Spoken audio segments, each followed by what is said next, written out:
This feels very weird. Making a 100% video on my very own game. Hi, my name is Sil, and I have obtained all 4 stars on my save file in Sil's collection of things. This is the story about how I managed to do so.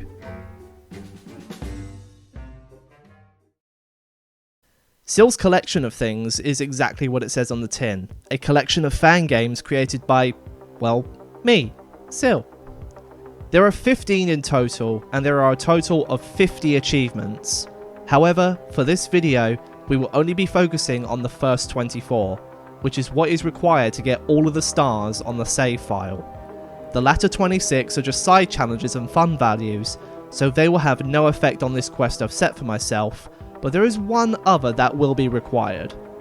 The first 24 achievements are Ultimate Rejection, Hopes of the Heart, Life Insurance, Rounds of Justice, Temper Tantrum, Death Wish, 15 Minutes of Fame, Cancel Culture, Mother and Child Reunion, Ride the Lightning, Sleep with the Fishes, Grief, Acceptance, Outnumbered, Team Effort, Mine Diamonds, Hardcore Mode, I'm Fine With It, Not Bad At All, Planning in Advance, Nice, So Close Yet So Far, Monopoly, Where Are You, and Completionist. For my first session, I was going for all of the normal mode completions, and this is where it gets interesting. You can play through some of the games on easy mode to get the normal mode completion, because you only have to beat the last phase on normal for it to count to get the gold border on the game menu. There are 9 games, 5 bonus games, and the final fight, but for now, we're only focusing on the first 9 games. I decided to do them all in order, starting on Distrust Angela. I also thought it was a good time to do some no item runs, as you get extra Sil coins for completing a certain amount of challenges, and there are achievements for those as well, but those won't be mandatory for this video. Ultimate Rejection is earned by beating Distrust Angela without any items, and Hopes of the Heart involves doing a no-hit on phase 4. I did both of those, getting 5 achievements in one run. Wait, 5? What's up with that? Well, there are achievements for completing a certain number of challenges, and these also reward the player with extra Sil coins. There's also a hidden achievement that is one of the easiest to unlock, Profit Margins, which involves getting 500 or more Sil coins in a single battle. I also got Not Bad At All for completing a game on normal mode, and Beginner Player for completing 4 no-heal challenges. I also went back in and played phase 4 again to get a Scooby-Doo attack. There are 16 in total, but only the ones from the first 9 games are required, so I have to do this 9 times in total. I also got an achievement for failing the last attack in a game. So close, yet so far. Next, I completed Sudden Changes Sands normally before facing Angry Sands. I decided that Sudden Changes that now was not the time to do all of the no item runs, so I went to save those for Angry Sands. I got the no item Angry Sands achievement, Temper Tantrum, before beating Metaton Neo and Genocide Toriel. I also got both of the Scooby-Doo attacks in these 2 games, just so I can get them out of the way nice and early. During Sudden Changes Sands, I got the Nice achievement, which involves finishing a turn with exactly 69 HP. This is not possible on all of the games, but it is here. Next up was Undying the True Undying, and I chose to use the Help Act to make the game much easier. Because of accessibility, when I was making this game, I coded it so that using the Help Act won't invalidate achievements, so I'll definitely be using this one later. I got Ride the Lightning for beating her without using any items, and then I did No Item Dust Belief for the Grief achievement.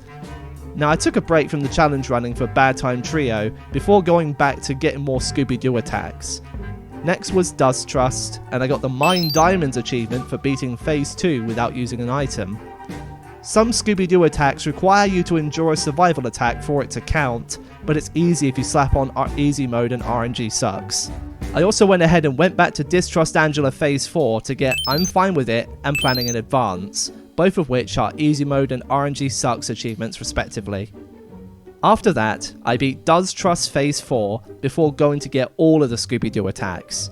I got Pikachu twice on Angry Sands, which made me chuckle, but I pushed through and got Where Are You, which requires all of the Scooby-Doo attacks in the normal games to be found. By the end of the first session, I already had 12 of the 24 achievements required. We're halfway there.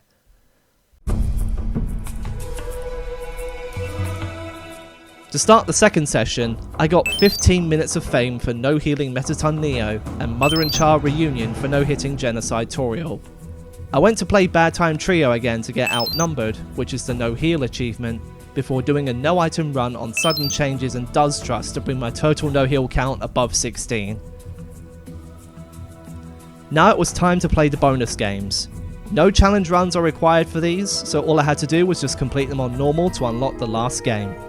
I played Last Breath first, then Bobbit, Muffet, Big Chungus, and finally, Azrael. Now that all of the games have been completed on normal mode, I can now play Final Fight. After screwing up big time trying to beat Phase 1 of Final Fight, I went ahead and bought everything in the store for the Monopoly achievement. Well, I fell just a bit short, because apparently 11,000 Sil coins just wasn't enough, so I had to play a few more games before I could finish that. Whoops. After that, I went back to Final Fight to progress a bit more.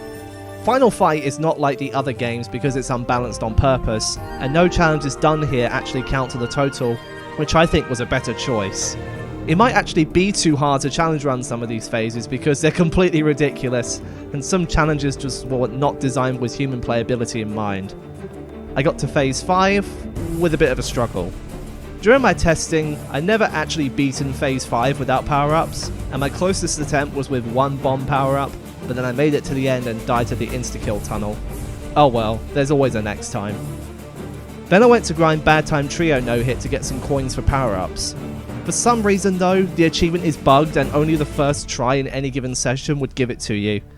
Even if you did get the achievement, there's meant to be a bonus that is 150 Sil coins, which for some reason I just didn't unlock. This is very irritating, and I only have myself to blame for my crappy code. Anyway, despite a team effort, they weren't good enough to stop me. During these sessions, I also tried various other no-hit challenges on Dust Belief and Sudden Changes, but I was just not in the right state of mind for those, so I did what any sensible person would do: I threw in the towel for the night. I returned to it the next day with a one-hit run, which shot my motivation down just so I had to choose other challenges.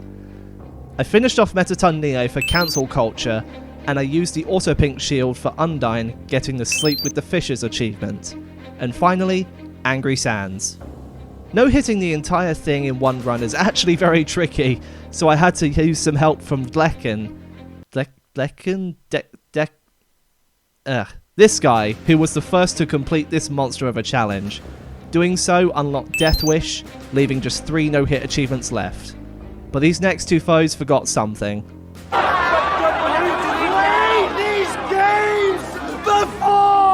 Rounds of Justice was next, which required Sudden Changes Phase 1 to be no-hitted. And then it was time to go hardcore mode. I chose Phase 1 because that was the easiest one to do a no-hit on. Phase 3 was tempting, but after suffering for it several times before, I decided that wasn't the best option. And now, onto the final 2 achievements. A bit of an anticlimactic ending, but when I did the no-hit for Dust Belief, for some reason this achievement is bugged as well, therefore I had to do the same thing that I did with Bad Time Trio after completing it. Loading up my project file and getting the achievement that way. Kinda cheating, but I did what I had to do in the first place. Moral standards apply. Anyway, the first of these last 2 achievements was Acceptance for no hitting Dust Belief, and then Completionist, which requires all of the games to be beaten on normal mode, all of the no item achievements and certain no hits to be completed, beating a game on easy mode, normal mode and RNG sucks respectively, finishing a turn with exactly 69 HP remaining, losing at the very end of a run, everything from the store to be bought, and all of the Scooby-Doo attacks to be found. And with that, I have obtained all 4 stars on my save file in Sil's collection of things. Only took me 10 hours to do. I think we need to address that discrepancy. Since I have played these games before, I already knew what I was getting myself into, and so some of these achievements were just far easier to get than others. Plus I had already done some of the more ridiculous challenges before, like Sudden Changes no-hit, so they were almost no sweat in being obtained again. There is no reward for unlocking all 50 achievements, and honestly, there is no reason why anyone would ever go for this. Beating all 29 no-hit challenges is just completely outrageous, and some fun value achievements require very good luck at the end of an already painful run. But luckily, I don't need to worry about any of that because I had already accomplished my goal of getting all 4 stars. If you want to try this 100% save file for yourself, I wish you good luck, and if you don't, well, I do not blame you at all. Either way, wow. This truly was a Sills collection of things.